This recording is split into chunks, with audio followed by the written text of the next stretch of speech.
நம்ம தலைவர் super star Rajinikanth அவர்கள் நடித்து மெகா பிளாக்பஸ்டர் படமான ஜெயிலர் திரைப்படத்தை இப்போது ஜப்பான்லையும் திரையிட்டிருக்காங்க.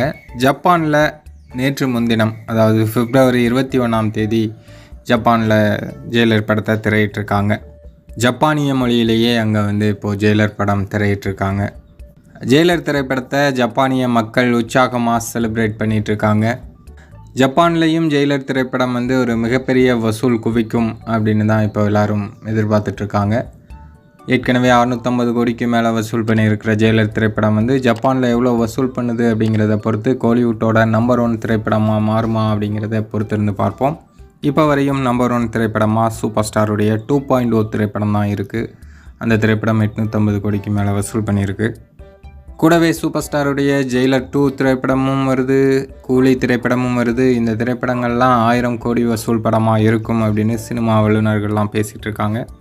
ஸோ தொடர்ச்சியாக தலைவரோட ரசிகர்களுக்கு செம கொண்டாட்டம் காத்திருக்கு.